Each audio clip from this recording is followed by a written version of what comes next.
big show. Tonight we're gonna have a really big show.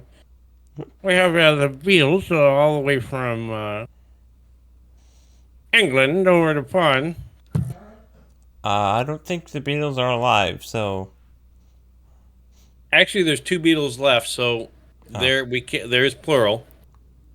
okay, so half the Beatles, What's two weird, Beatles. the Beatles are like the opposite of Spinal Tap. The movie Spinal Tap, which is a spoof, rather crude but also humorous, not super, but just a spoof on rock bands. And it's for those of you who haven't seen it. And anyway, in Spinal Tap, the drummers always get blown up from the pyrotechnics on the show. Or they get stuck, or they get electrocuted, or something happens to their drummer every time at a show. Well, with the Beatles, Ringo Starr, um, he looks like you don't know, but he looks like he's very healthy and like uh, he looks young. I mean, he looks healthy, and he's the Oh, drummer. It's today? like the opposite. No, yeah, yeah. Today Oh, even. okay. So it's like the opposite of Spinal Tap. It's like the drummer's gonna outlast everybody. Maybe he saw the Spinal Tap and said, "All right, I'll show them. I'm gonna, I'm gonna just." I was gonna say I'm gonna go vegan and outlive them all, but no, that would kill you. I'm Uh, gonna he go pro- carnivore. he probably totally went carnivore, and now you know. It's But taking you a while to like that. because I'm listening to you, Oh, sure. That's what you're doing. now a lot of people smoke What? lights on cigars. A lot of people smoke cigars on camera, Do they? or some people do. It's pretty cool. Yeah, and maybe some of them are trying to be cool. I'm not trying to be cool. It's a habit. You Okay, I are love. just cool. I You're can go not with that. trying. You are cool. No, I can go with that. You're kind of in a very what would say loving and encouraging way today, unlike other days where you call me a murderer. Actually, you're the one that says stuff like that What? randomly. Yeah. But no. The reason I smoke cigars is you know the reason, but the folks out there don't. But I just miss my dad. So the quicker I smoke, the sooner I get there. No, that's not what I'm. That's not. That's Makes not perfect my. sense to me. Makes perfect sense. No, but so my dad passed away in '94 or whatever, 1994, and not from smoking cigars, by the way, um, but from leukemia. But anyway, he uh, when he was in the military, we would go to his they routinely were part of sports teams, for to build morale and to Hmm. also for health and physical. So, he played, and they didn't have like football or hockey or that kind of thing. Um, then the Oh, military they would be didn't all have the fun sports? well. They would be well. The other sports are fun to play them. Some of them aren't that fun to watch. Yeah. Okay, the one that takes 3 hours to get a score of 1-0 is not that fun to watch. He's gonna score. He missed. He's gonna score. He missed. And then when they do Which game is score, they that? run around like airplanes. I'm not gonna say this sport that's really not a sport, but it is fun to play and it is competitive. But volleyball I think is very fun to play. So you guys can do process of elimination. I said volleyball and soccer, and so volleyball can be fun to watch because. Yeah. But the other is not, which I will not name out Well, of hockey respect. is like the most fun to Yeah, watch. but I mean, if the military played hockey, 3/4 of their player for 5 months of the year would be recovering, and they wouldn't be able to, be in the military defending us and our freedom. So, anyway, wow, off subject there. So, my dad used to, being part of the volleyball teams and the soccer teams, and we'd go watch him. And when he would come to the sideline, he'd always have a cigar, and I always thought that was so cool. I didn't really know or think it was cool back then, but as I remember back, I just thought, oh, that was cool. And so when I was missing one time, I decided to, try one, and here we are. That was in '96, maybe, or '97 when I uh, and so that's when I was living in California and smoking a cigar in the mountains or smoking a cigar on the beach is like so awesome. Smoking the cigar underneath a canopy when it's raining is maybe my favorite. You almost don't doesn't matter where you are because uh, the air of rain air is so it's just Yeah. yeah. So anyway, Well, so and yeah, it's not just smoking. You also, when you are drink a lot. outside, I drink you a lot. No, I don't no, drink. Go you ahead. also read a lot when you're smoking. And Michael Knowles brings this up many times that like, Does he? well, not that. Has he been Uh, copying us? We're gonna have no, to we're gonna have to get our team of lawyers on that. Okay, go yeah, ahead. copyrighted. Well, Michael Knowles constantly brings up that nicotine is uh, a something that helps you focus. And cannabis is like the opposite of that. And the point that he's making is that the liberals constantly are asking for one to be legal and then the other to be illegal. Which is weird. Weird. You're Right. right. That's really weird.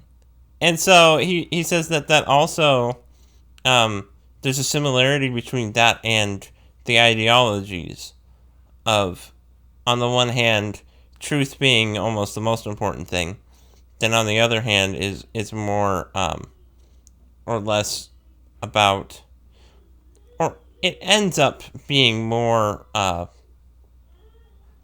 what would you call it, emotional. Okay.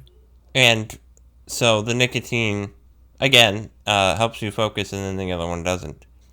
Well, all I can say is he spent a lot of time thinking up a defense for his smoking habit, and I've got to give an A plus for effort on that one. So, Well, and that may be true. I'm just saying that. yeah. But anyway, I don't do it to be cool or to I hope and I don't do it to offend. Although, if I had to make a choice whether I was going to do something to be cool or do something to offend, what do you which one do you think I would predominantly always pick? See? Wanting to be cool. I'm just kidding. Obviously not. Yeah, I mean, because offending is that's It's probably a fun. different term. Provoking or shaking out of complacency is it's always good if it's done in the right way and at the right time and for the right reasons, Right, with the right lighting, and while smoking the correct cigar. like So every virtue. yeah, it always comes down to cigars. Is that what you're saying? No. Yeah. No, it's Uh, not. But so yeah. sorry. So anyway, I just missed my dad, and that's Yeah. and so I did it for fun then, and now I still do it for fun. Like you said, I do a lot of reading.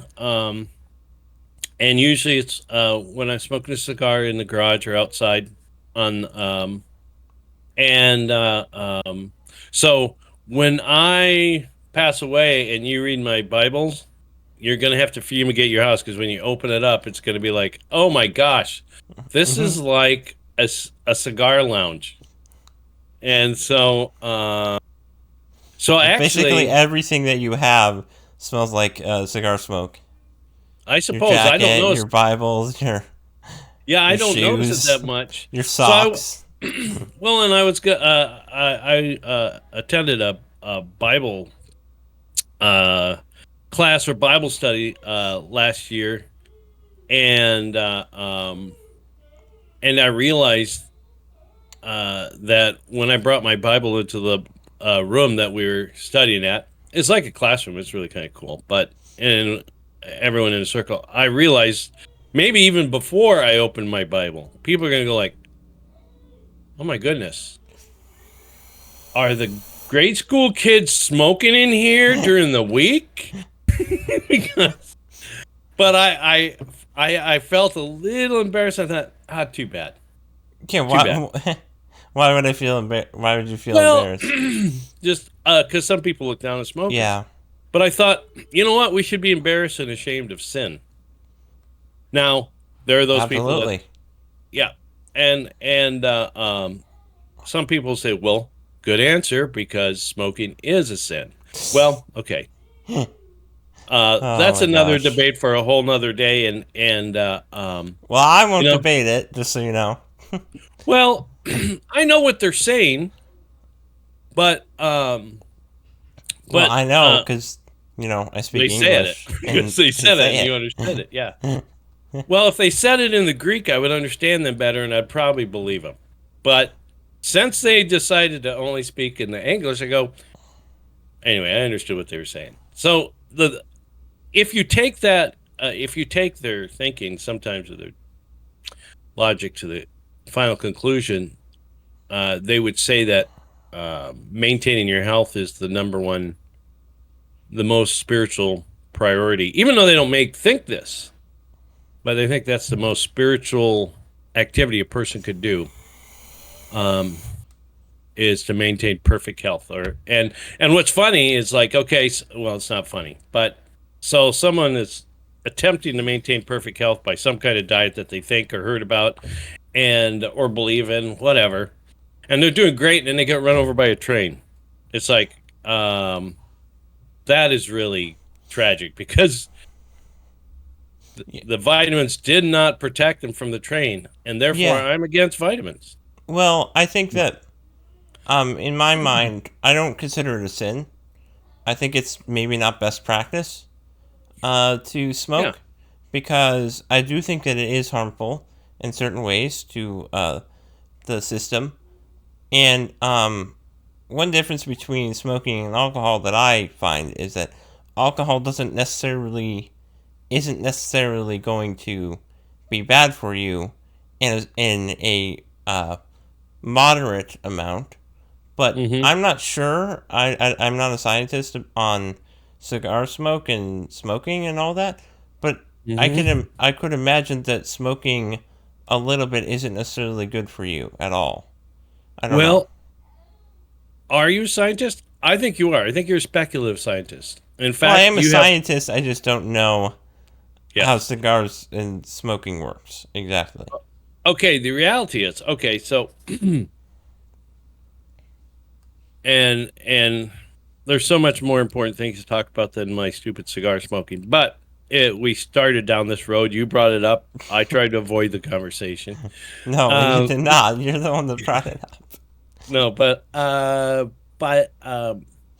think it's the worth truth having. be told, depending upon your financial situation, um, the cost involved, or definitely, if smoking a cigar took time away from my praying, or from my Hmm, reading, that's or true. from my family, that is huge.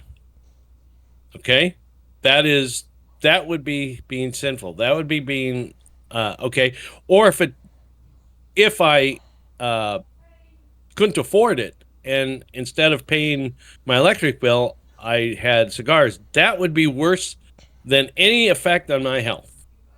That would be worse, Right. in my opinion, because I that's agree.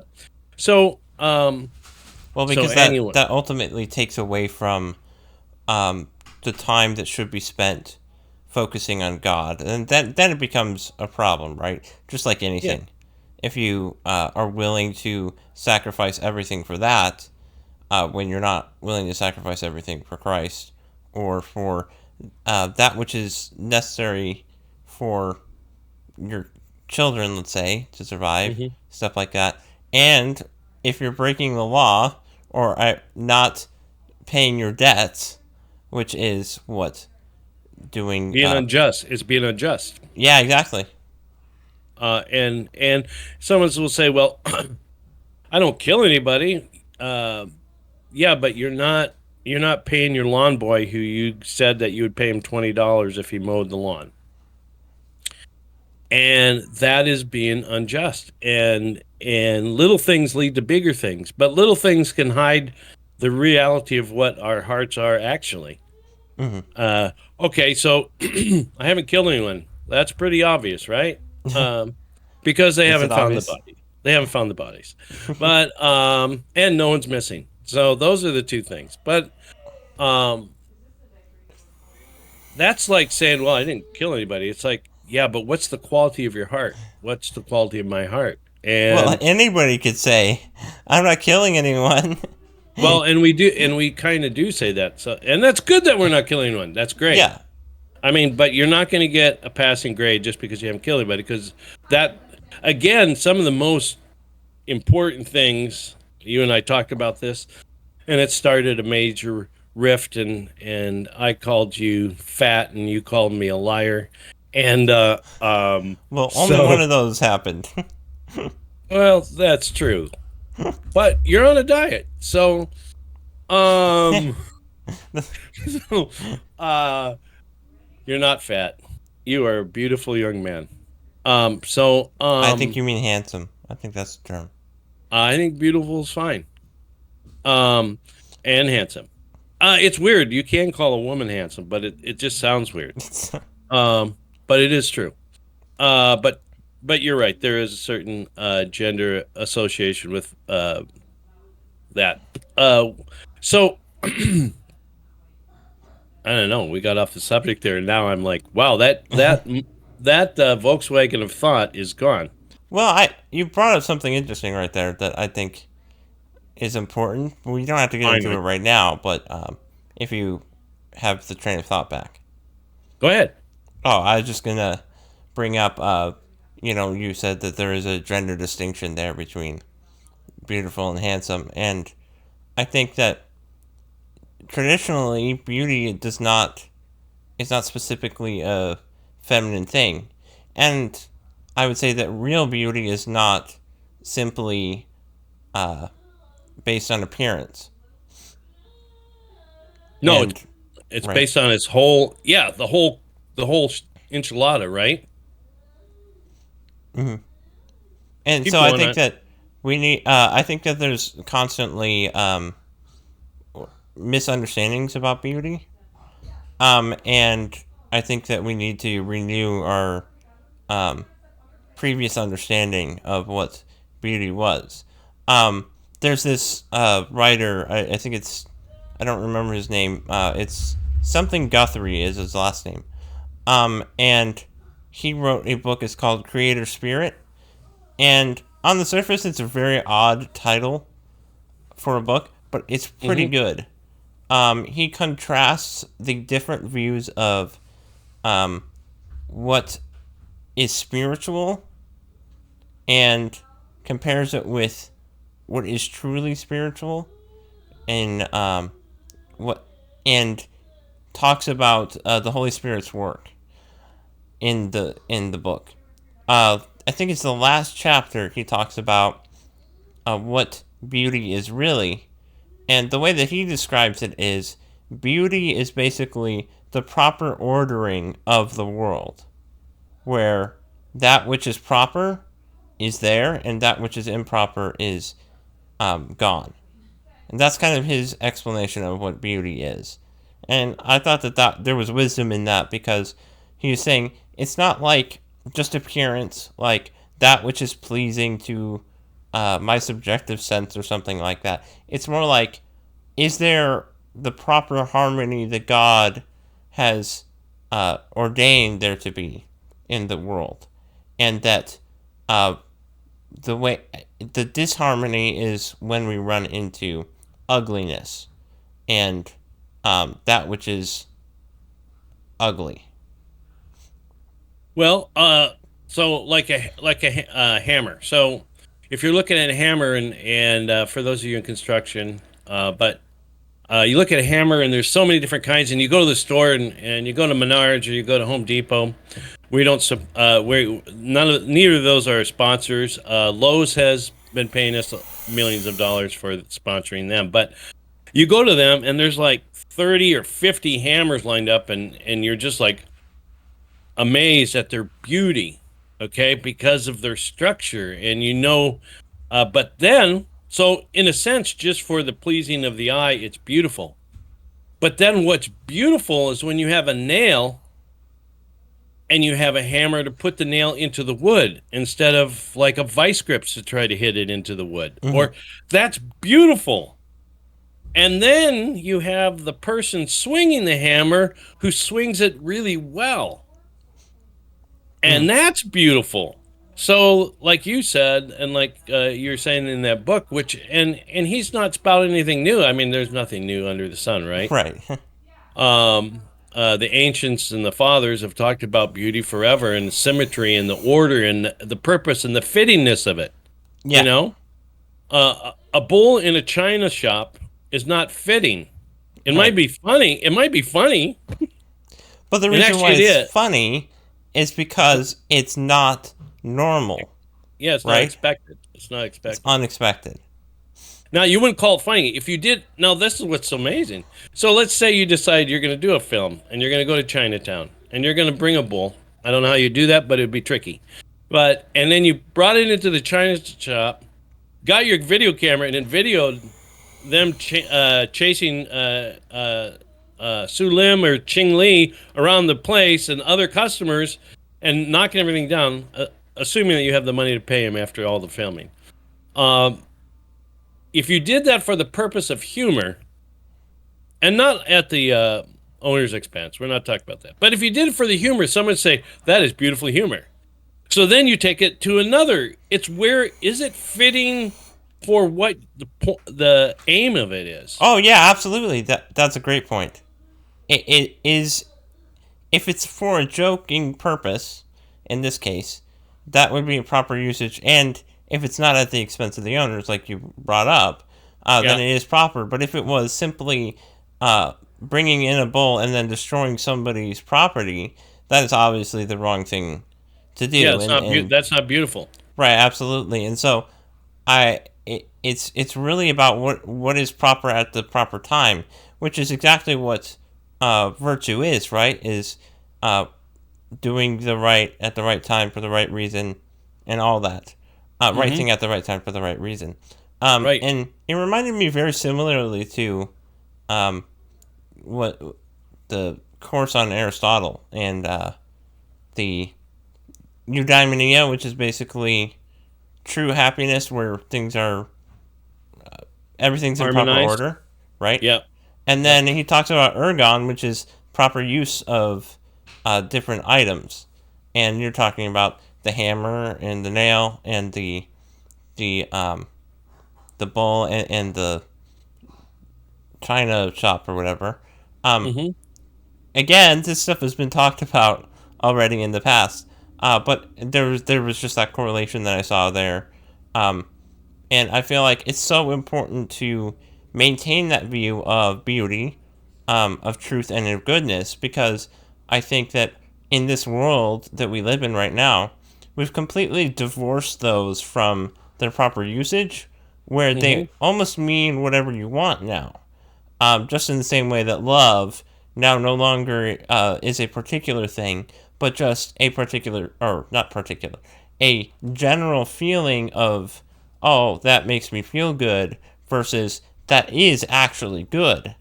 And so that's really a symptom or a result of the divorce of that which is real and that which is knowable.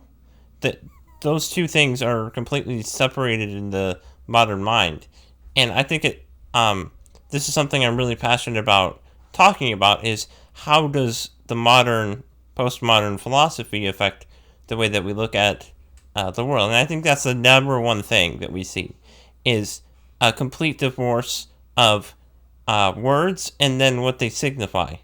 And so Hmm. nobody knows what beauty is. They just say basically chalk it up to what is pleasing to the eye and all that. And there's huge issues with this, because then I don't think you can actually say that there is real beauty if it's all subjective. And I think that's the biggest issue for me with saying that beauty is subjective. I would say that beauty is both subjective and objective, meaning we do have an experience of what beauty is like, which Mhm. is happens to us because we're subjects, and then there is the actual knowable facts of what beauty really is. Um, and I'm kind of ranting here, but Mm-mm.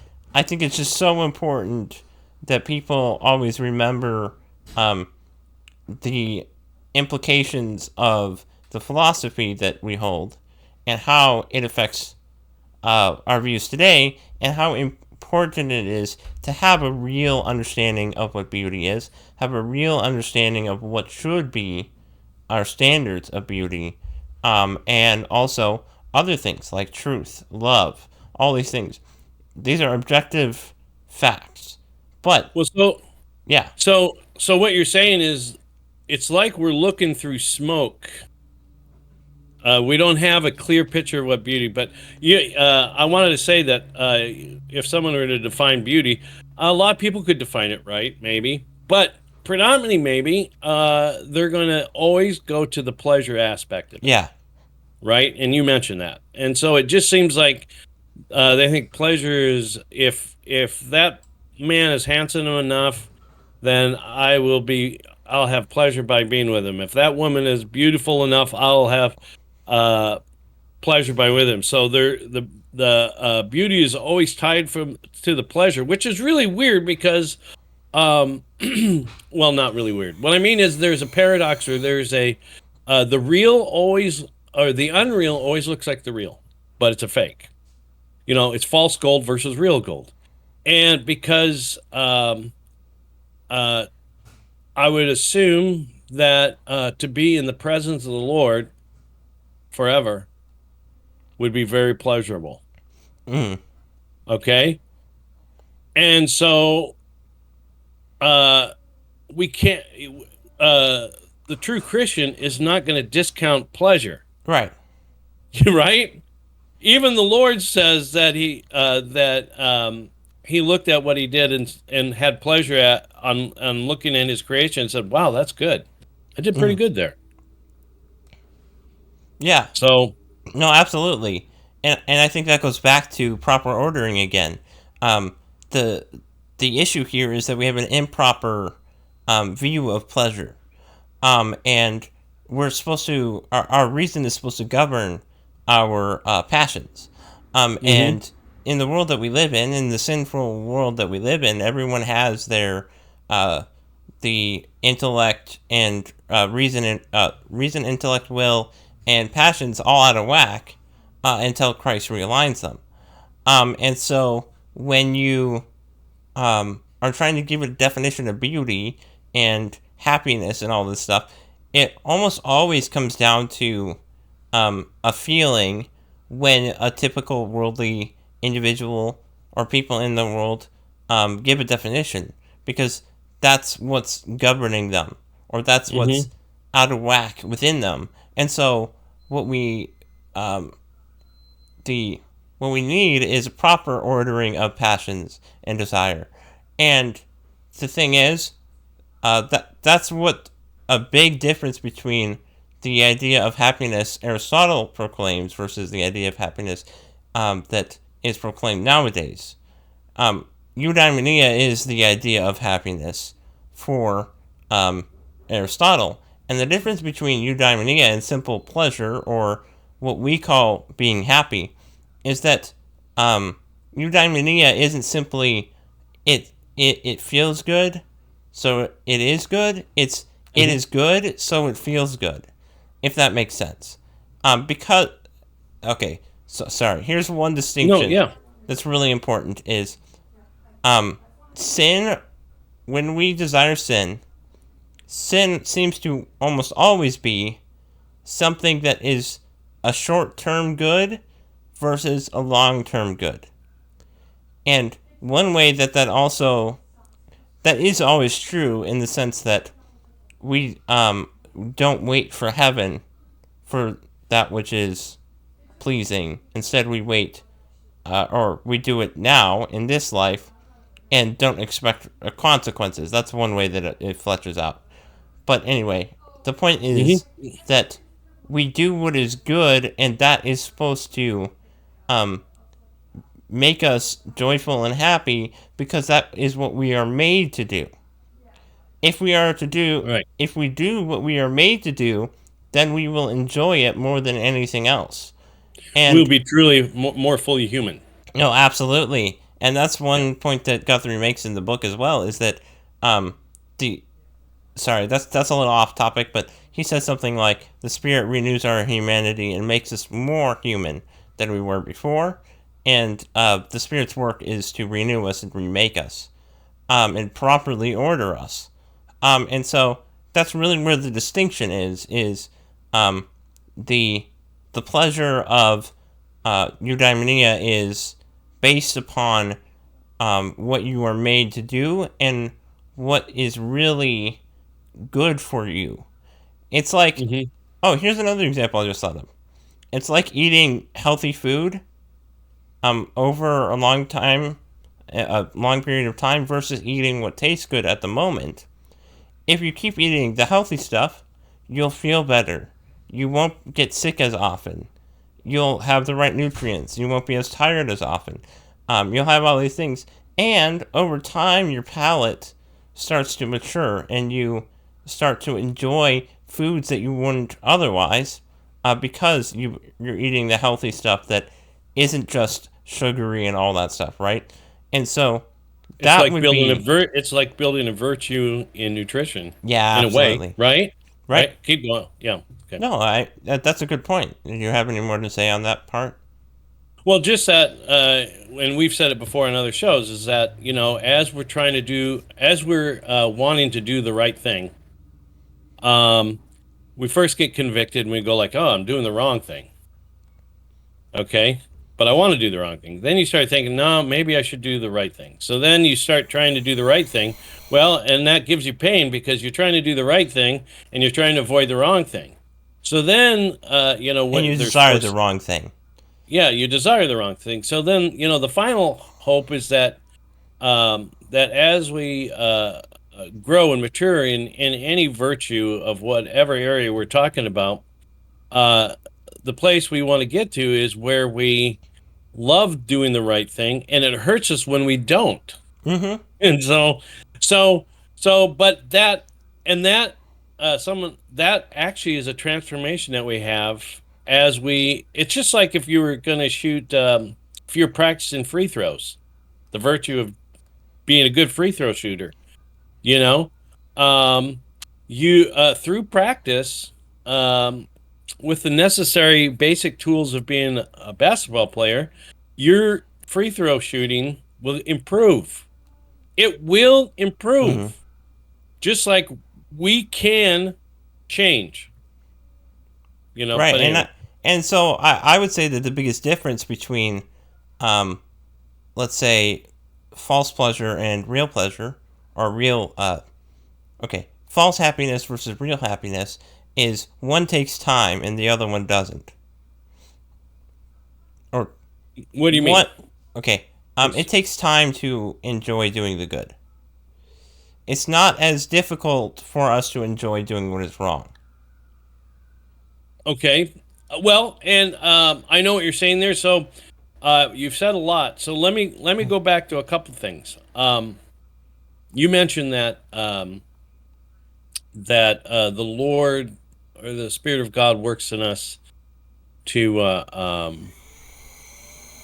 change our focus and those kinds of Yeah. things. Sometimes people get the idea that you come to be believing in God and trying to follow after Him, that God just comes and changes you. That's not how. That's not the full story. Mm-hmm. It takes your effort. If you don't do your effort, God is not going to make you. You have to cooperate with God. It's a process, and Yeah. it's a process that is initiated by God, but we have our part. If we don't do our part, just like if I don't practice free throws, I'm not going to get better at it just because the coach said, "Here's a book on," or here's the let's watch videos of Michael Jordan shooting free throws. It's like, all right, that's great. Michael's got it, but me watching it, it's helping a little bit because I see his mechanics and I see his effort. But unless I go onto the basketball court and I grab the basketball and I start shooting, I'm not gonna get better. Right. Right. And then I'm not gonna be on the team. And then I'm gonna get kicked off the team. And then I'm gonna be smoking pot down by the river, living in a van. Yeah, and I think I'm that not- the thing is, it's not like we just sit there and then we wait for like spirit change me right now and all this stuff. It does require a cooperation, and the thing is, God's not going to change us if we don't want Him to change us. I mean, what I mean by that is we might have two feelings at once. We might have the feeling that we don't want to change because it's difficult, and that we do want to change at the same time, right? But what I'm saying is, if our desire ultimately is for God not to change us, then we're not going to change. But if we do want Him to change us, we really seek Him earnestly, and we do want that, He will change us, and He requires that we would want Him to change us. We would desire Him and these things. And so He will help us, but that doesn't mean He's going to force you. And that's the thing is, I think sometimes we wait so long for God to change us that we don't do anything. Sometimes people get the wrong idea. And it is true. It is true. There are times when our lives are a mess or somebody's life is a mess. And they turn to God, and for a time, and all of them will testify to this. If they're honest, and they'll testify, because anyway, there are those situations where somebody just when we're deep in some kind of addiction or sin, and we turn to God, miraculously it seems that God just gives a certain grace that person just has strength over it and is released from that. That happens sometimes, probably less than we think, because if we think of all the testimonies that we've heard from different people, not everyone gets up there and has that same testimony. Once in a while, you'll hear that testimony of someone that is just delivered from alcoholism or whatever it might be, delivered from anger immediately. That happens. Mm-hmm. But I would say it's rare. Right. Because it's not the normal way of things. The normal way of things is when you're 3, you start playing with balls, and then when you're 5, you start noticing people older than you play this one game called basketball. Then you start, and you grow into that, and then you start playing yourself. But rarely God will, and so sometimes we get the idea, and some people that hear these stories feel like, well, God didn't do that for me. I still have this problem, or I still have this issue, or I still have these challenges, or I still have this, and so sometimes people can get the idea that, oh, you just come to God and your whole life just gets turned around and better. Mm-hmm. Well, that mentality needs some clarification, because there's a lot of scriptures that say, if you come to God, be prepared for testing, and challenges. And so, and God yeah, God disciplines the one that He loves, the right. son that He loves, and Mm-hmm. He will try to perfect you and change you, and He will do it through suffering is one way that He does it, and it's interesting because suffering is like, can either make you really depressed, or it can make you more joyful towards God and all that stuff. But anyway, just to say that it is, he does put us through hard, difficult things. Yeah, like you said. And then you mentioned that a lot of times doing the wrong thing is easier, or gratifying initially, whereas to plan or to do the right thing over a period of time has a greater long term effect. And then it occurred to me, it just again, this is a lot of our same discussions a little bit, but every time every every sin or every wrong action or attitude is a perversion of the real thing, the good thing. The good. Yep. Hatred of God is a perversion of love of God.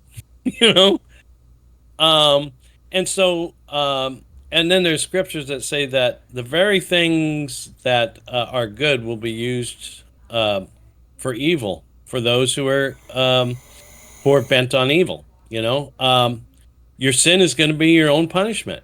Oh, it's like when the Israelites, where I was reading again, I think it was in Numbers. Anyway, they're complaining about not having meat. And it's so funny. Oh, back in Egypt, you remember how beautiful the fish was? It was just gorgeous, and the food and the sheep. We had such beautiful food in Egypt. And so God, it's like, oh, you want meat? Is that what is you're good? Okay, all right. So he sends quails and more quails, and they're eating meat until it's basically coming out of their ears.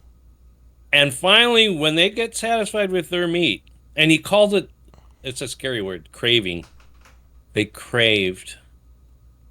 And I say they, this points to us as individuals, all of us. They craved it. They murmured against God and they had cravings. Anyway, once they got filled with the meat until it was coming out their ears, then God struck. God struck them with a plague in his anger. And so, I just thought of an interesting question. Yeah. Do you think it's possible to be entirely evil?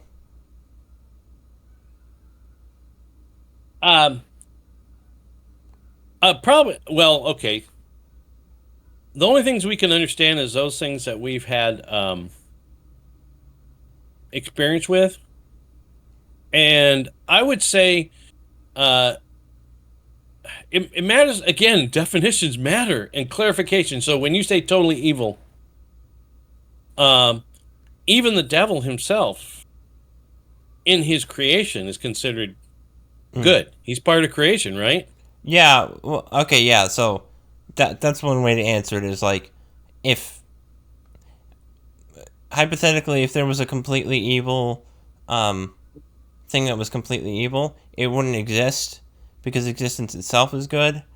But I guess what I mean is, other than the good of existence, let's say, is it possible to always want, or always, okay, to want to do evil and then always act evil? Well, okay, so I'm going to say no, but I want to do some clarifications. Okay, it's interesting, and that's what. Well, so I brought up Lucifer, all the angels, all of creation. God looked at all of creation. He didn't separate out. Okay, I didn't make gnats, flies, and the devil. They're evil. Everything else is good. No. He said all of creation is good. What keeps... This will get a little confusing. What keeps the devil from being good? He doesn't do good. He was created good, but he doesn't do good. And he was created to obviously worship God, right? And then he is also created to help all the angels worship, just like you and I. It's every what do you call it? Sentient, moral being that God created. Yeah, is designed to not only seek, worship, and know God, but to assist others in that. And so to worship God, you mean? Yeah, to worship God, Yeah. to love Him, to seek Him, to know Him. Um, and so every moral agent created was created for that purpose. And the ones who do that are tending toward and growing in the good. And so I say all that to come back to your question. Do I think that there's a person? It requires a lot of Yeah. qualification. I said no. But then we also know that in the scripture it says if we reject God, He will give us over to the lusts of our lusting, of our idolatry, of whatever it is. He will give us over to a depraved mind. And maybe you go racing toward total evil like you were mentioning. Is that anything Well, that you were thinking, or I just thought of something though. yeah, go ahead. You said that the devil doesn't do good, but is it possible that he does do good in a sense, but not because he wants it to do good, but because he wants to use that good to further his cause? Like, let's say, yeah, I think you know what I mean. Well, and it's not, you're not bringing up a contradiction, you're bringing up a clarification, because you're right, because we know the scripture says that where evil abounds, or sin abounds, grace abounds even more. It's like the Lord God is the major frustrator of those who are given to evil. So you're right. The devil will use a good with intention of a longer plan of turning it to evil. Right. So he never does good with the good intention. Right. So hey, you know what? Giving you, let's say you're digging a garden and it's going to be 4 feet by 6 feet, and you need 100 pounds of soil. And I see that. Well, what if I bring that 100 pounds of soil to you at 2 a.m. after you had a long work shift? You know, say, hey, knocked on the door. That would be kind of an evil. It's the wrong timing. I'm doing good, but my intention, let's say I'm intending to irritate you at 2 o'clock in the morning. And if you say, hey, why are you knocking on my door at 2 a.m? Well, I wanted to do some good. I have that 100 pounds of soil for you. That good wasn't his intention. Am I being muddled? No, I think you're right. The thing is, every single action that is done without right intention, done at the wrong time, or let's say an action that's done for the wrong reason, but still the other two are intact, let's say. Every action that is like that is still lacking in some way, right? And so every good action, even that the devil does, is tainted by something. Yeah, because his intention is always evil.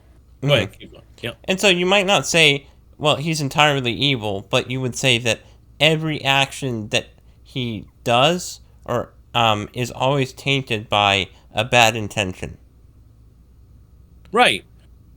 So, and someone will say, well, wow, you guys started out with talking about beauty and now we're on, but really, This always happens. But no, that's okay. But this is still in the same discussion, because was it fitting for that person to bring the 100 pounds of soil at that time? It wasn't fitting. It wasn't beautiful. It didn't fit. Right. It wasn't arranged correctly. There was something amiss.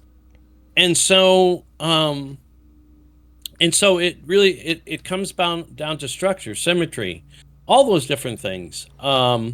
Right time for the right reason, blah, blah, blah. So it is still talking about the fittingness of an action. So we're talking about the fittingness of an action. So, but you brought up that, the devil will use good. He will promote good at sometimes. Sometimes he will actually promote good. here's a thought. Go ahead. Well, let me What if- finish that thought so Yeah, people keep don't going. misunderstand. Keep going. He will promote good, but his intention is to use that for an evil. And so his actions, the intentions of his actions are always towards sin or evil. Go ahead. Right. Could I say that the devil only uses good for evil?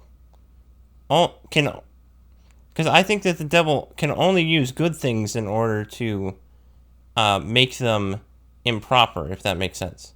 Well, yeah, because evil is the despoiling or the perversion of a good. Yeah, so Right. you're making an interesting distinction, an interesting point. It will always seem good. He will always display it as good until you get to such a point that you go like, "Hey, didn't you enjoy, burning down that city? You want to do it again?" So that's a little different, but you're right. The initial burning of that city is going to be like, he's going to encourage him like, this city deserves to be burned. You would be righteous in burning this city down because they dared to say that a man is a man and a woman is a woman. Right. Well, that's not exactly what I mean. I guess it's more to say that the devil can only... Okay, there's no such thing as an evil thing. What I mean by that is, evil is the absence of what should be there, right? Mm-hmm. But if that's true, then everything that the devil uses is always a good. That's what I'm saying, is the only way that he can promote evil, wrongness, is by using good, but not properly, if that makes sense. Yeah. Does that Yeah, make that's sense? exactly what I'm trying to say is that, for okay. example, sexual appetite and sexual union is good. And so he promotes it with everybody. Hey, have union with the wall. Have union with that cow. Have union with that board. Have union with your neighbor. Have union with everybody, because he takes that good, and it's a good, and perverts it. Yeah. Mm-hmm. Right.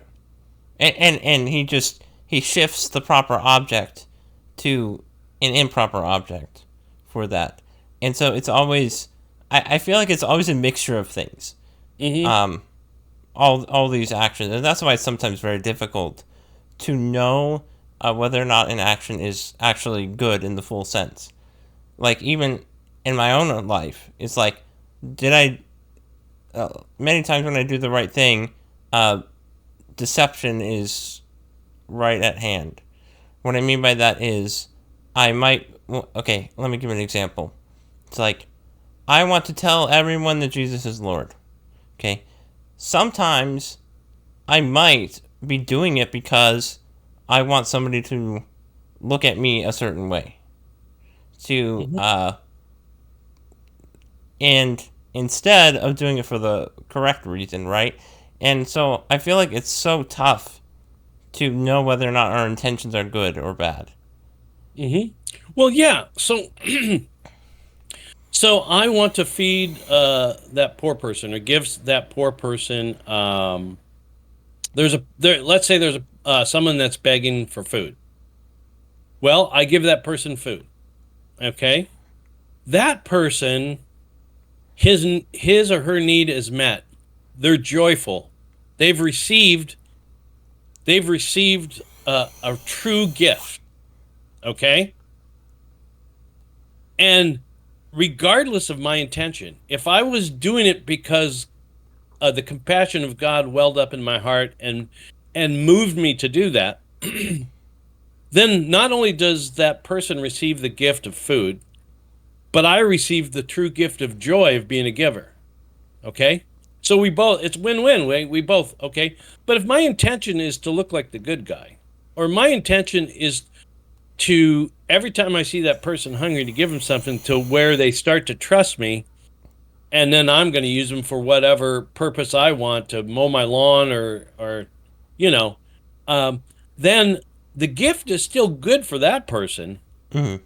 But it ends up being the very thing that the Lord uses to chastise me, because my intention is wrong. And so now, like you said, a person can go in a really dangerous spiral, a very tempting spiral, to always question to such an extent that um, they become immobile and Mm. unable to act because they don't know. It's like, you know what? Just assume that there's going to be some taint or some every action or intention that we have is not going to be perfect, but we're Right. aiming to be perfect.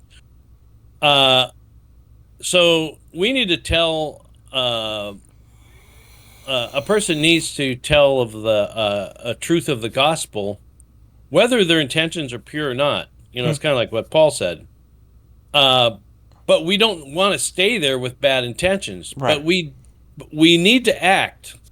Hmm. So anyway, I didn't mean Well, to go off a tangent, but I think Jesus makes this exact point, and I just read it in Matthew, where he says, "Do not do good works so as to be seen by others."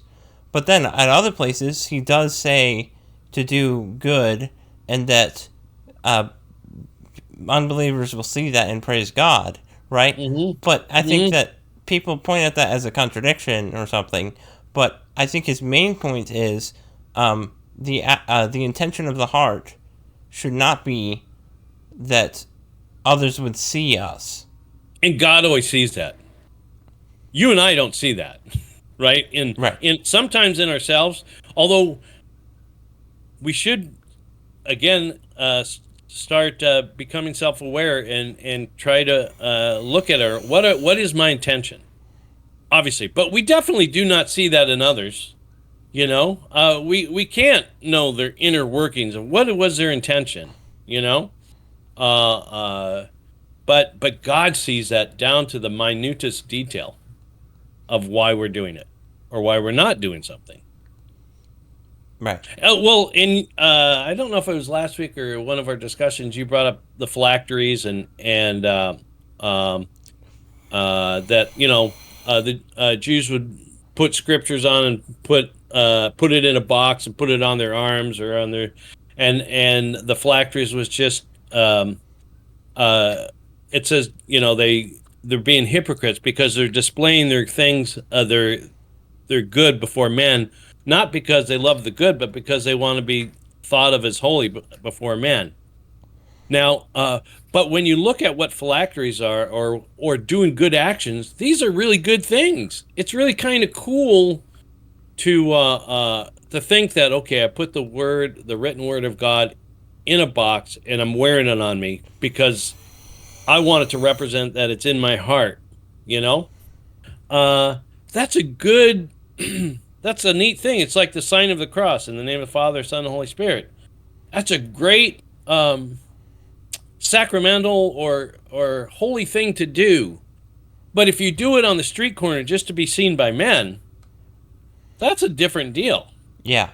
The only time those kind of external actions, well, I shouldn't say the only time, I got to be careful, but most often, uh, if external actions like the phylacteries or doing something pious in front of others on a street corner, preaching, let's say, on a street corner, um, did God tell you to do that? If He told you, like the prophets of old, you were to go to you're Jeremiah, you're to go buy a linen girdle, and you're going to go wear it in front of everybody, you know, and then I want you to go and hide that girdle under a rock by the river. That's different, you know, than if Jeremiah just. What if all the Israelites started wearing girdles? Was that the point that All I'm saying is kind of what you're saying is that external actions, we are to be doing those things in the heart. That's why he says pray in secret. You know, Yeah. uh, why do you? Because your Father in heaven will see you. Uh, does that mean Yeah. we? Go ahead. Sorry. No. No, go Finish. ahead. Oh, I was just gonna say it's so easy to um, get confused and do it for the wrong reason. It's really difficult, and that's why doing it privately is much more is much better. Because I feel like, who am I trying to impress when I'm praying to God alone? It's like, do I think I'm going to impress God? I don't know how anybody could think that, because God knows everything that we think and everything that we do. So that's very unlikely. So if we recognize that God sees everything that we do, and then we do that, then we're not trying to impress anyone. And that's what the biggest thing is we should do the right thing, but not because we want to be seen by others. Yeah. Well, and, knowing that God, this is off subject, and I'll come back, knowing that God, it's a freeing thing. Some people are worried that God knows everything about us or about them. That's the most freeing thing, because then you don't have to pretend that you're all great, or the worst side, that you're all bad.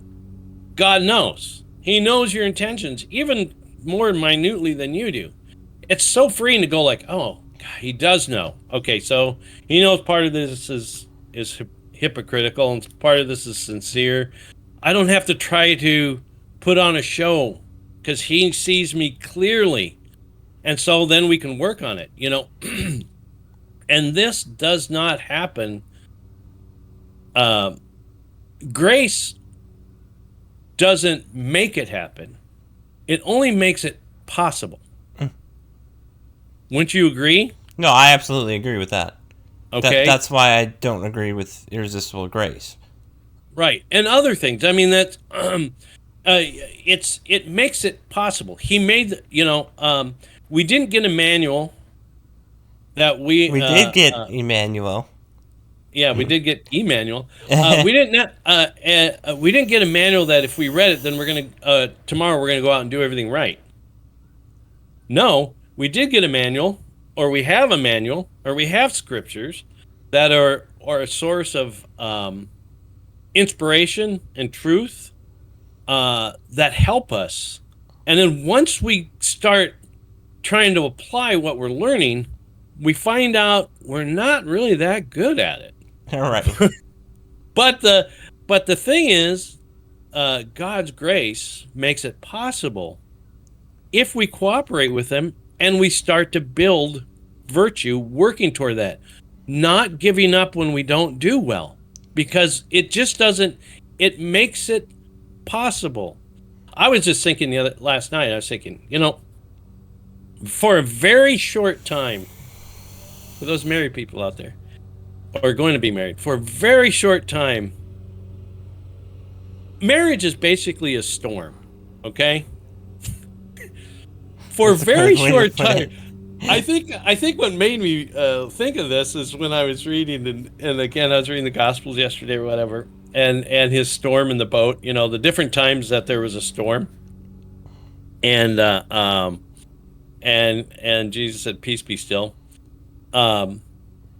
It just made me think, there's a short time where in marriage there's that peace.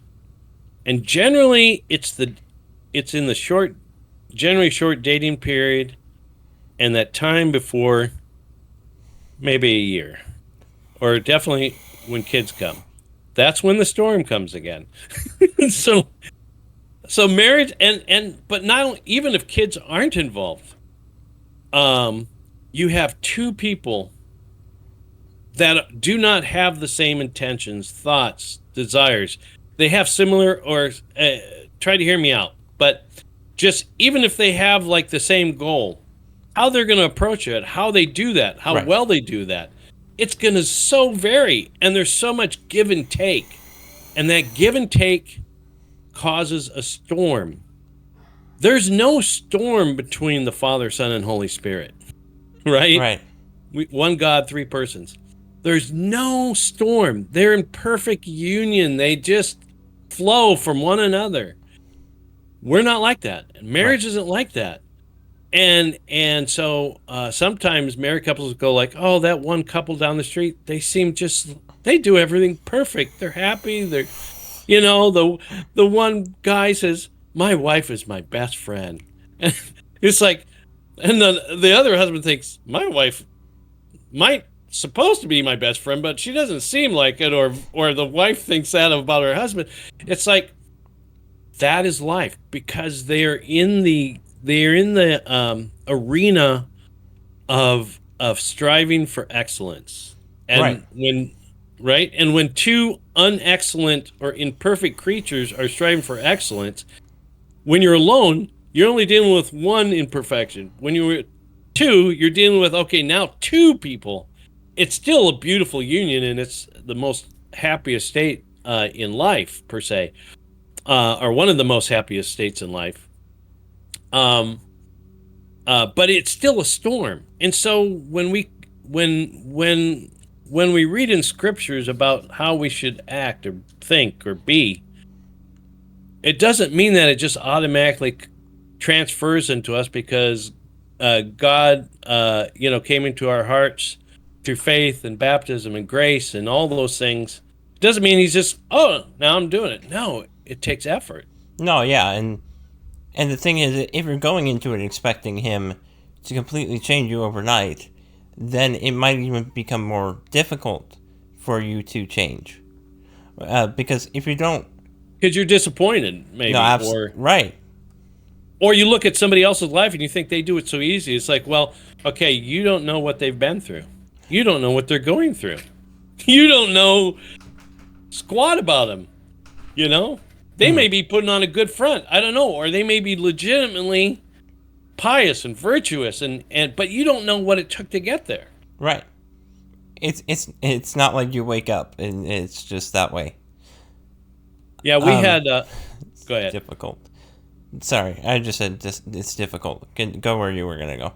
Well, I was just going to say that Mel Bailey was a pastor of a church that I attended, and we just loved Mel, and I still love Mel. I think he's passed, but the one thing he really exuded was love. And there is when you're not, what would you say? When you're not experienced or not quite mature in the Lord yet, you think Mel got that through prayer. I mean, prayer was involved, but you think Mel got to where he's at and being loving because he's just so spiritual. He knew the scriptures inside and out. That's what made him so loving. Well, those things are a part of it, but that's not really what was needed. Mel had to go through storms. And then when I started learning about the life of Mel and what he'd been through and the betrayal, and maybe he betrayed others, I don't know, but mostly betrayal and pain and suffering, then I understood why he was so loving and gracious to everyone he met. It's because it didn't happen by him just, I came to Christ and now it's amazing. I'm basically Elijah. No. Well, if you think that, then you're pretty much not Elijah at all.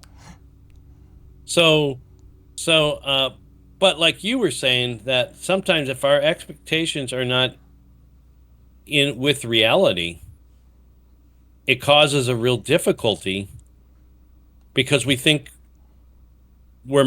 something's wrong with us, or it's not happening so fast like it should, or whatever. Right. And there can be real disappointment, Yeah, and also on the other end, there's people that think that they can do it on their own and can just change on their own without needing help or anything. Well, and this is the thing.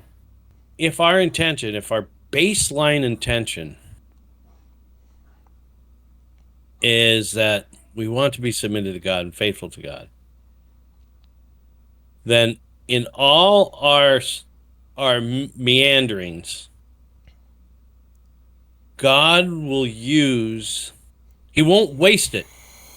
If I go down the wrong track of a doctrine or a dogma or a philosophy or a heresy, if I go down the wrong track,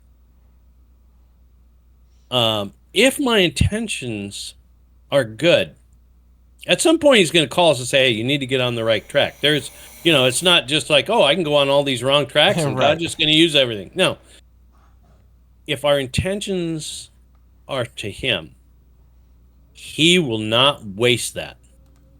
If you go into some kind of heretical group or some kind of outlandish cult, some kind of Christian cult, and they're reading the scriptures or they're focused on the scriptures or whatever they're focused on, that scripture reading or those prayers or those are not going to go to waste. He's just going to go like, okay, you learn that, Jeremiah 3:17 said this, okay? You learned Jeremiah 3:17. But now let me give you the better understanding of Jeremiah 3:17. Mm-hmm. But you've already learned Jeremiah 3:17, so that's a help. So all our meanderings, well, that's where the scripture says God works good all for those who love him. Those who love him, yeah. Yeah. And then someone will say, well, I can't love God. It's like, yes, you can. Maybe not perfectly, but you can. And how can David be a man after God's own heart before the life, death, and resurrection of Christ? How can Abraham's faith be pleasing to God? It wasn't God's faith that God gave to Abraham, and then Abraham used it, and then God said, oh yeah, I'm pleased with the faith that I gave you. No, it was Abraham's faith that pleased God. Finally somebody believes me out there. Finally someone has taken me at my word. And so it pleased God, and then God reckoned it to him as righteousness. And so anyway, if our intention is, he can get us to where we need to be. And so, so if, go ahead. Sorry. I was just going to say that the person that comes to mind when talking about that is St. Augustine. Because, before he was a Manichaean heretic, and even though he was in that environment, when God brought him back, and when he came back to the faith, all the things that he learned, he could still take a lot from all the filthy things that he learned about God, and then the good God, and then the bad God, all that stuff. He could sift through that, he still found good where there was a lot of deception and incorrect teaching. Even though he lived through that and went through that, he was still able to take what he learned and apply it for good instead of for evil. Just like the statement, you intended that for evil, but God used it for good. And sorry. No, go ahead. And as Paul says, though, even though that's true, that doesn't mean that we should sin more. Just because God's grace abounds where sin also abounds, but grace abounds more, that doesn't mean that we should do sin that good may come of it. That's also just really important. But even in spite of evil, God will take it and use it for good. Yeah. Well, and so perfect point, Z. So you go and this comes back to a thought I had earlier, that something you had brought up, is that there are some that believe that God directs the devil and then he brings good out of that. No, everything that the devil does, or everything that a person does, or a spiritual being, a moral agent does in life, good or bad, it's either giving them a reward or increasing punishment. And as the devil is doing all these things, even though he's already made the ultimate sin, or he's suffered the ultimate loss, he's still adding to that. By everything he does is adding to his sin. And so some people think that and God is holding the devil accountable. It's just making hell darker and darker. Sometimes we use a term of infinite, and that would be a good podcast just to talk about the accuracy or impreciseness of the word infinite, because it's not definable. We can say something is infinite, and then we think, well, there's nothing worse than that. Well, but when we say, like, for example, hell is infinite darkness, well, okay, but it gets darker with every new sin and every new action. It's getting darker for the devil all along the way. And someone will say, well, no, it's already at as dark as it can be. Well, no, as time goes on and he keeps adding, it's just getting deeper and darker and deeper and darker. There'll come a point. Some people believe that God is directing Satan to do this or that. It's like, well, it may maybe look like that, but he does, like you said, you intended it for evil. Okay, I'm holding you accountable. And I'm the major frustrator. God is the major frustrator. He's not the major instigator. He's the major frustrator of those who would work evil. Because they intended for evil, and guess what? You're going to be held accountable. Okay? But look at all the good that I brought out of it. It's like when Joseph, when Joseph tells his brothers that you intended it for evil to sell me into slavery. Right. But God meant it for good. And look at all the good that God prepared because of that. Their brother's sin they were still accountable for that. Yeah.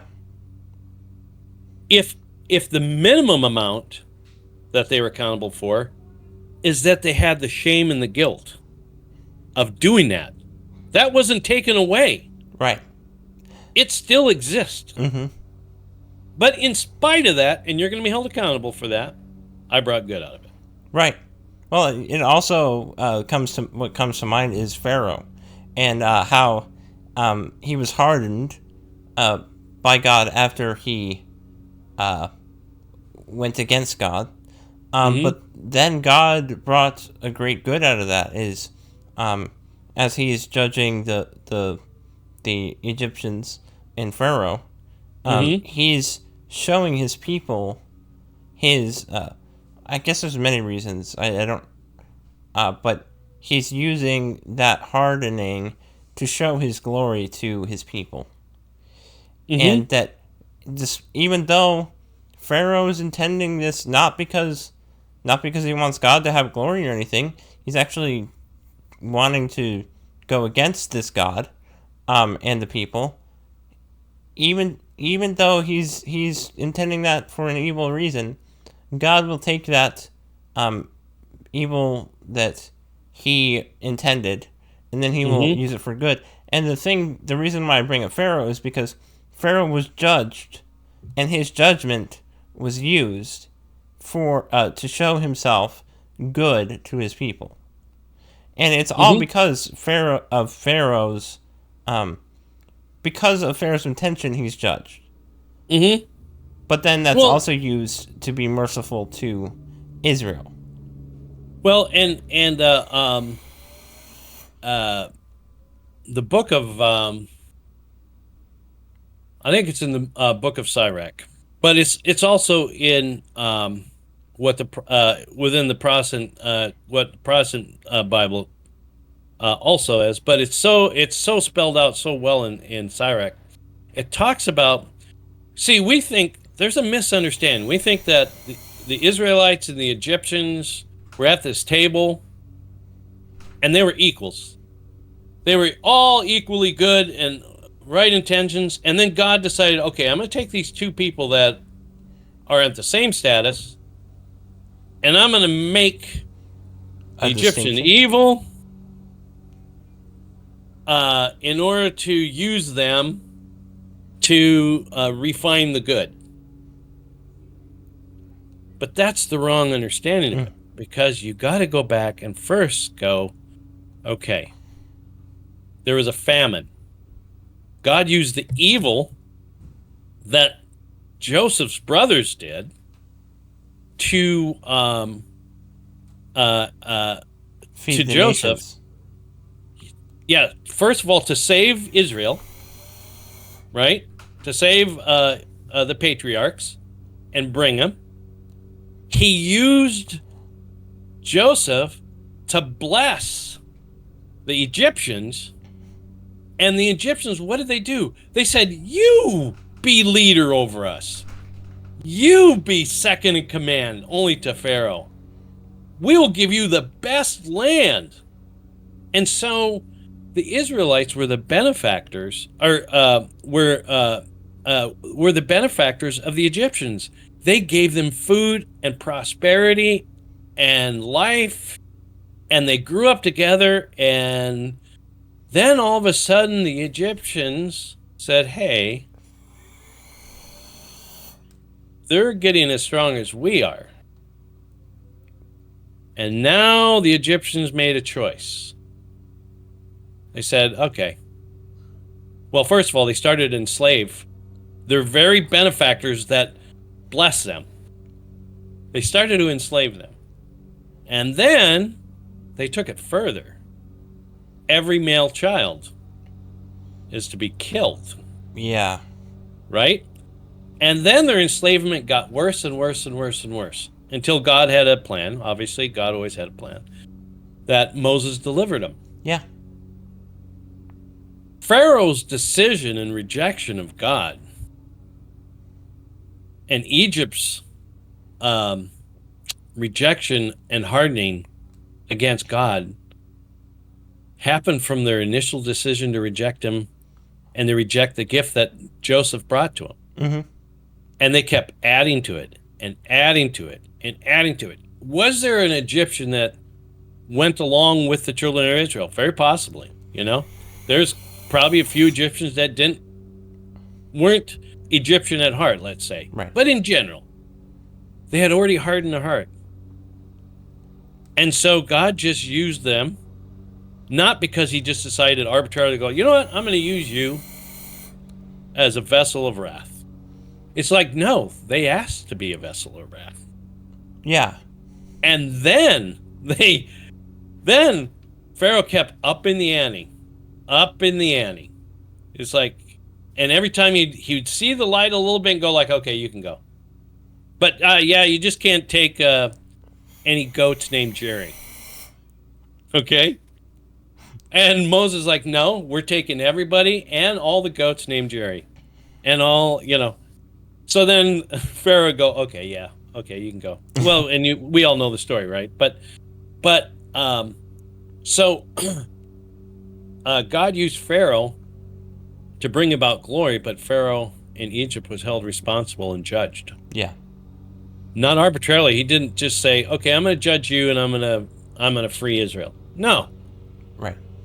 No, it didn't come out of the blue. Yeah, and if I remember correctly... Mm-hmm.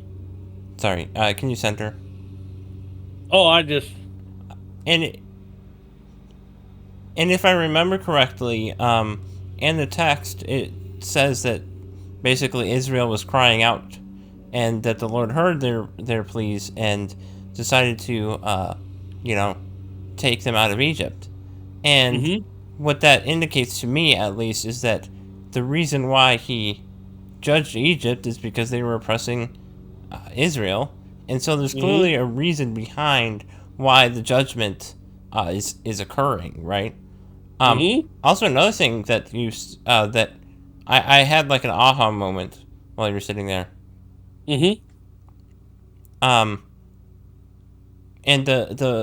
what I was thinking is, after I said that they basically, during the famine, they fed the world. I was just thinking about how Israel, or let's say, Israel was the part of the original promises in the covenant, and that then the Gentiles are grafted in. And what I was thinking is that Israel is used to bring to feed the world.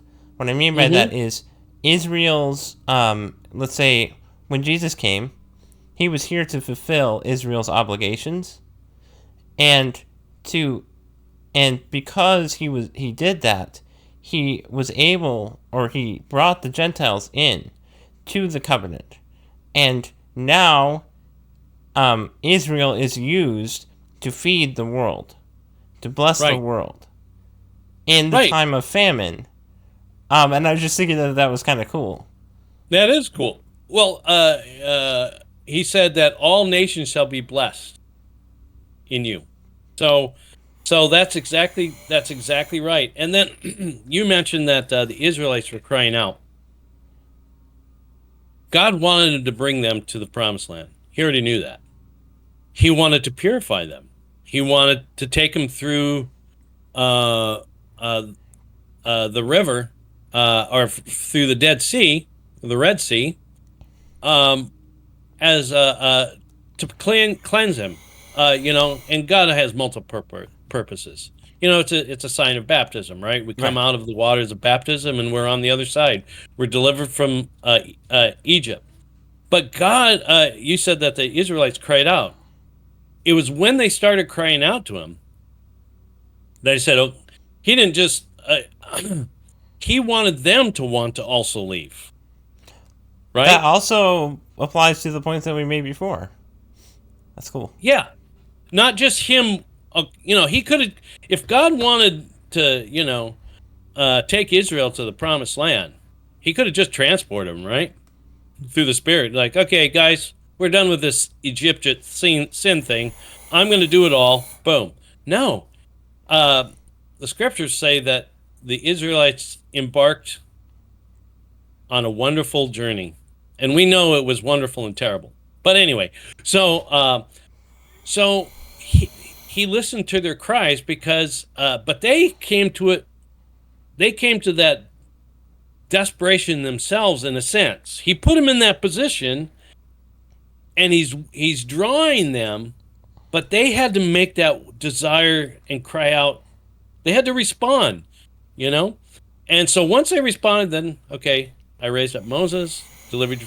But what happened? And of course, walking in the wilderness, it's just a perfect picture of when someone, and kind of what you and I have been talking about this whole time, is that sometimes people get discouraged because they look at others and they think, they can just do it so easy, and there's so many struggles. It's like, just because Israel was delivered from Egypt, they still had a hard road ahead. And it wasn't now because of Egypt. Now the time in the desert, in the wandering, was now it became apparent, or should come apparent to each individual or Israel, that there's something that needs to be worked in them. Egypt was a problem. I got you out of that, but now we're going to dial it down to, what about you? And so there is going to be trials. There is going to be challenges, but there is a promised land. So, yep. Yeah. So, and then, like you said, I think that's true, is that Abraham was a vehicle to bring. God had many vehicles. He had Seth, he had Noah, he had Abraham, and he had Judah, and then he had David. All of that to bring a vehicle, a landing strip for the Messiah to arrive. And then, like you said, through Israel, all the nations will be blessed.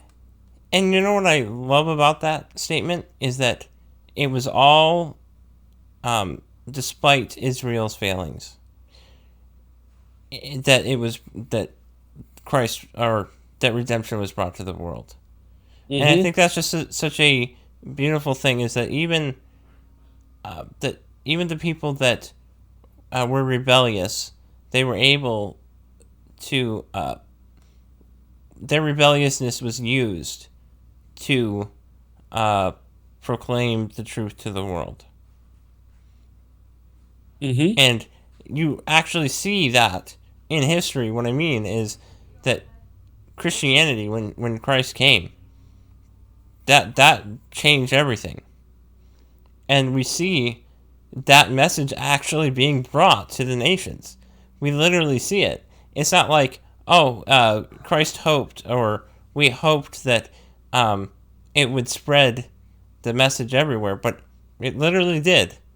And besides the obvious evidences for the resurrection and the truth of Christianity, that's one thing that just blows my mind. Is like that makes it so apparent to me. Is how is it that I feel like that prophecy was really fulfilled. I brought this up multiple times in our podcast before, but I just think it's great. Well, and it testifies to the validity and accuracy of the recorded history within the scriptures, and it's Jesus. Not only Jesus's prophecies or words have been fulfilled without question. Every prophecy along the way. The proto-evangelium in the garden. Behold, I shall put enmity between the woman and you, and between her seed and his seed. Yeah, and then what was the promise? And he, the scripture in Genesis can say she or he. It's not a debated thing. It's just that it's not real clear whether he shall crush her head or she shall crush his head. In either case, the enemy's head is going to be crushed. So he's already indicated what's going to happen, and that he has made a way. So then now we get to the I kind of believe this. Maybe if I really thought about it, no, I believed it. I believe that the church was growing toward a zenith, that it would be,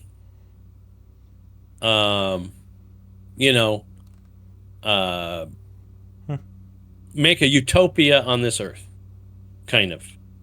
That we're growing into, every generation is getting closer and closer to the truth. And that is utter nonsense. Every generation lives through the same challenges and same deserts that the previous generation lived through. And when you look at, and I also thought that the wicked kings and the wicked false prophets would be, after Christ came, those would be gone. No. Right. Christ never promised that. He promised that the church would be guided by His Spirit till the end of the age.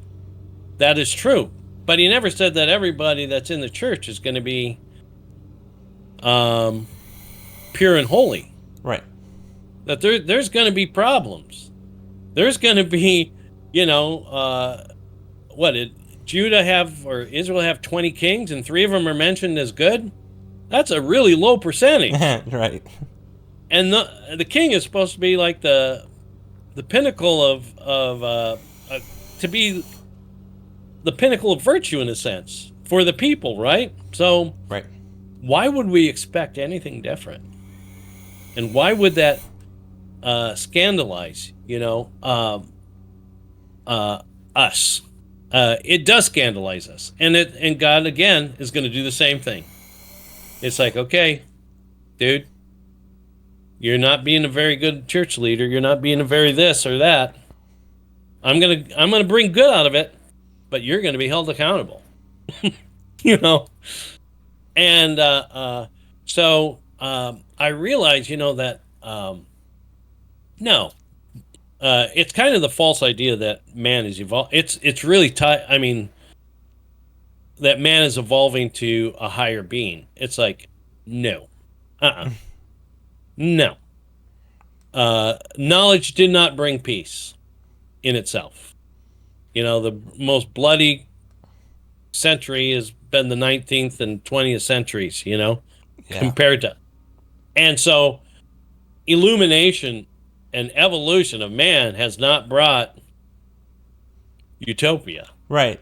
I feel like over time it's almost gone the other way. I'm not going to say that it's worse than ever before, but I'm just going to say the 19th century is definitely very low as far as Well, how good it was or how terrible. Or sorry, on the level of terrible centuries, 1900 is probably one of them, one of the highest. yeah. Well, yeah. So, yeah. It's Or we 18th century, there's a real truth that 20th the older century. generation Sorry. always says this generation is worse and worse and worse. And then someone that's old enough will say, yeah, that's what the other generation said before us. That's what the generation said before them. It's like, well, there is that tendency for the generation that is passing to always pass judgment that the generation coming is worse. And so that's kind of that is on one side not true, but it's also scripturally and there's common sense also it is true. Because the Lord said that evil will go from bad to worse. So we do know that it is. And then when you think about it, okay, so how many kids were sacrificed to the god of Moloch in Israel's time? And even sadly, it seems that Solomon may have been involved with child sacrifice. But how many? Okay, let's just say maybe 10,000, which is 10,000 too many, right? How many are sacrificed to the god of Moloch today? Millions. Well, sacrifice at least. Yeah, in abortion. Millions. Yeah. And just in that instance, it's worse and evil. And so, and then when in Thessalonians, when it says that first the apostasy will come, and then he who is in the way or holding back evil will be taken out of the way, and then the floodgates are really open. Is that grace? Is that the Holy Spirit? Is that the church? Whatever it is, something is holding back evil to it from going to its full extent. But as we look out today, it's getting worse and worse. Mm-hmm. But coming back to our whole thing is that we started with beauty. We went through pursuing virtue and holiness, and then you brought up to be encouraging to those who think that I'm never going to make it. I'm not getting any better. Things are difficult. Why can't I be like that Christian? Or why am I having such a challenge? It's like, don't give up. It's a journey.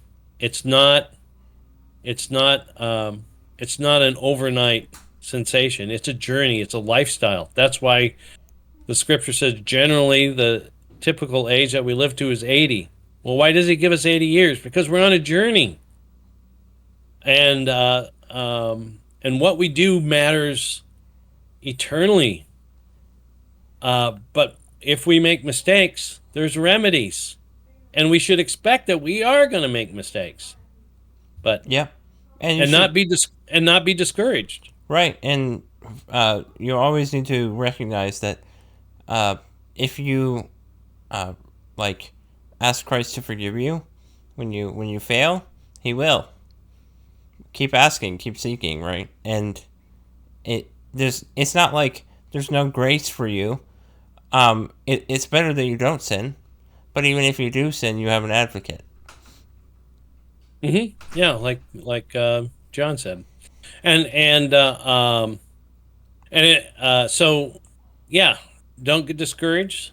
The Lord's one drop of the Lord's blood can pay for as many sins as your mind can imagine that mankind can do over the course of history. One drop paid for it all.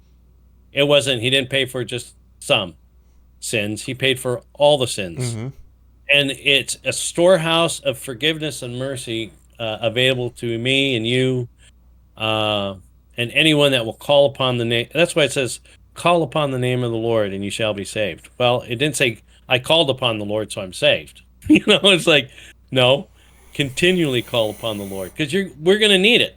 We need to call upon the Lord. If we don't, anyway. Yeah. Yeah. So great discussion. We could go on and on and on, but don't you feel like it's come to a close? Yeah. Yeah, I feel like my energy's gone. I did not sleep well, so I'm pretty tired right now, but well, and you know what? After an intense game of basketball in the playoffs, guess what? Each team is exhausted.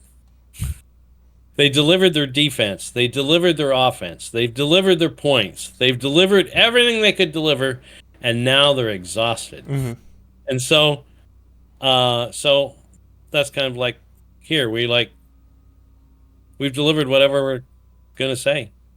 So, well, hey, great talking with you. Thank you for listening. Thank you for all the comments. We're having a hard time keeping up with them. We're having a hard time really keeping up with those comments. But we promise to answer each and every one, and we have. So far, we've answered every single comment that we've received. And but thank you for listening. Pinchy, love you.